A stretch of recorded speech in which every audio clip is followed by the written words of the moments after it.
Your local source for DirecTV, HD TVs, installation is David Benjamin's High Tech Direct. Welcome back to Sports Zone. You know, the Cookeville High football team got the 2010 season off to somewhat of a rocky start, losing their first two games to Giles County and to Tullahoma.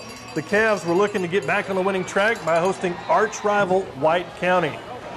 Playing in front of their home fans for the first time this season at Eddie Watson Stadium, the Cavaliers gave the home crowd plenty to cheer about in the second quarter. CHS got the scoring started when quarterback Aaron Brooks-Banks tossed a 48-yard pass to Darian Taylor, and then Will Campbell completed a two-point conversion to Dalen Martin to go up 8-0.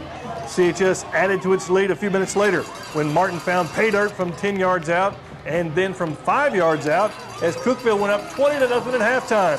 In the third quarter, Brooks-Banks connected with Austin Stafford on a 44-yard touchdown toss before Jonathan Seals finished off the Cavaliers scoring with a 69-yard jaunt to the end zone. White County avoided the shutout with a Cade Howard 22-yard run late in the fourth quarter, but the Cavs came away with a 32-6 victory over the Warriors. And joining us now, Cookeville High head coach Jerry Joslin, who is smiling this week. Why? Because his team defeated White County 32-6. Coach, it was great to come out and talk to everybody after a win.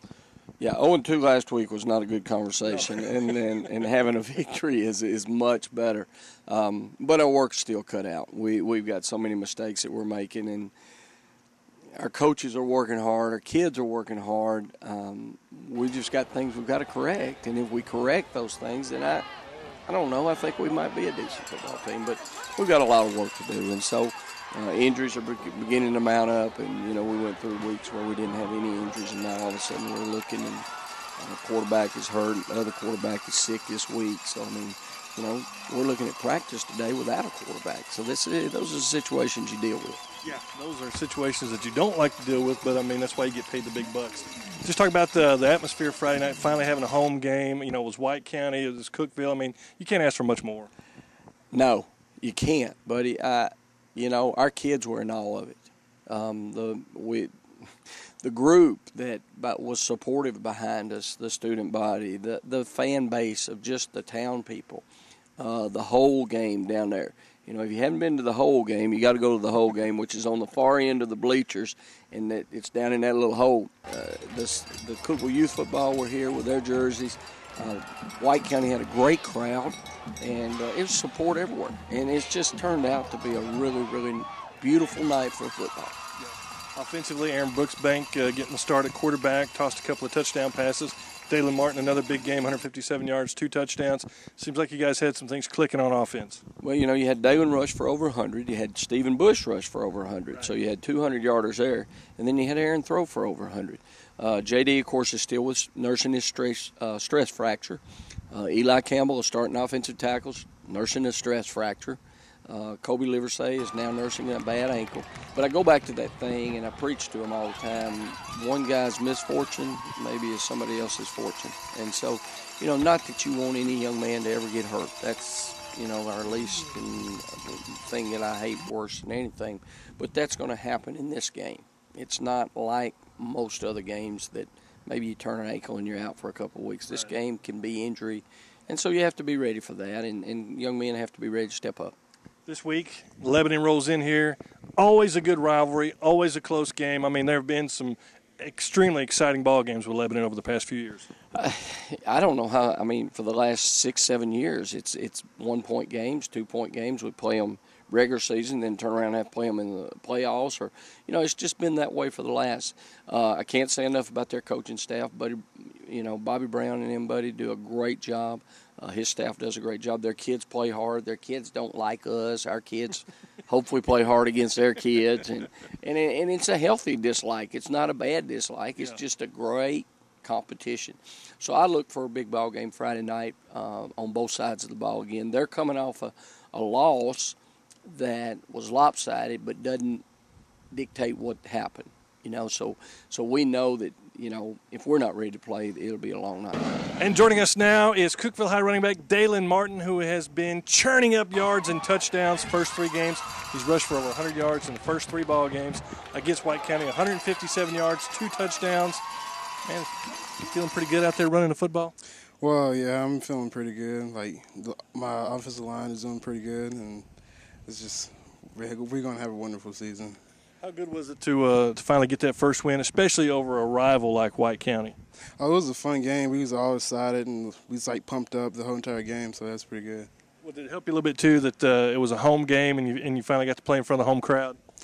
Yeah, they gave us a lot of support and stuff, and that's always good. Good thing. Yeah. You know, a lot of the offensive load. You've been carrying that, running the football. Does that make you feel good that you're a big part of the offense? Well, yeah, it feels pretty good. How good do you think you guys can do this year, despite getting off to the 1-2 start? I think we got a chance of going all the way. That's what I believe, and everybody, all my teammates believe that too. So we'll see what happens. Well, certainly with you running the ball, you guys have a great chance, and because of your outstanding performance against White County and all season long, you are the Sports One Champion of the Week, and you get this absolutely cool gray T-shirt. Thank you. Pretty special, huh? Yeah, pretty special. I know you'll be wearing that a lot, won't you? Yeah. All right, man. Thanks a lot. Thank you. Hey, it's time now to talk a little nasty cars. We brought in our resident NASCAR expert, Mike Honcho. We know him as Mike Allen. Expert. We love him as Mike Allen. Yeah, or Tellman. yeah. Choose the last name. I still can't get over the expert part. Yeah. Atlanta, was it all you thought it would be? No.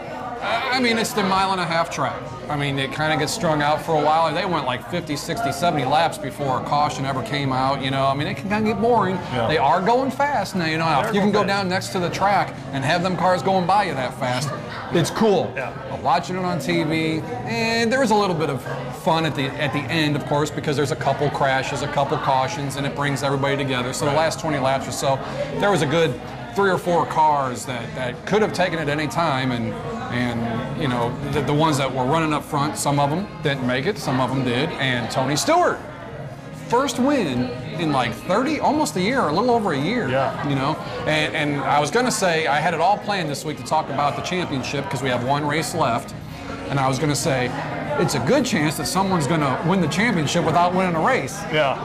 And Tony was going to be the one I was going to He goes ahead and wins in hot Atlanta. Yeah, but I mean, boy, he's been running good, and I mean, he put on a clinic, really. Yeah. The whole race, he ran a great race. And you got to like his chances coming into, the final push there. Oh yeah, I mean, you know, he's in. You know, a lot of them talk about that we'll use next week as the last race before the chase as a testing session to use different equipment or something, or actually go for the win. Right. I think he's going to go for the win. I say because they're going to Richmond this week. They're going to Richmond, short track, 3/4 mile. It's an awesome track. Yeah. And it's always a good race. It's at night. It's Saturday it's night. Great. Always Love a good it. race. And there's going to be a lot of good bumping and banging.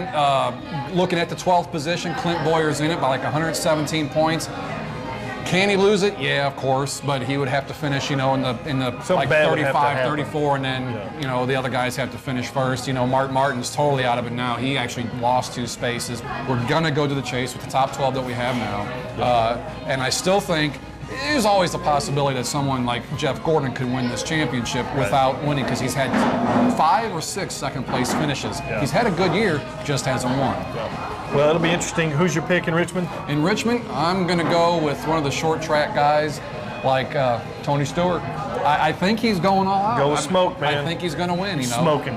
Smoking. That's why they call him Smoke. Much like we do when we're here. Oh, shots. And, you know, I need to make a shout-out to the family back behind me. Luckily, last time I had family here, they were throwing peanuts at me the whole time. Yeah. So I appreciate them for being a little more, you know, they're a little bit mild. more grown up. Yeah, appreciate that. Well, all right, man, we appreciate you. Giddy up. All right, check us out next week. We'll be right here back in the Sports Zone for Mike Allen and Buddy Pearson saying God bless, hit him straight, and we'll see you next week right here in the Sports Zone. It's David Benjamin's High Tech Direct TV Sports Zone.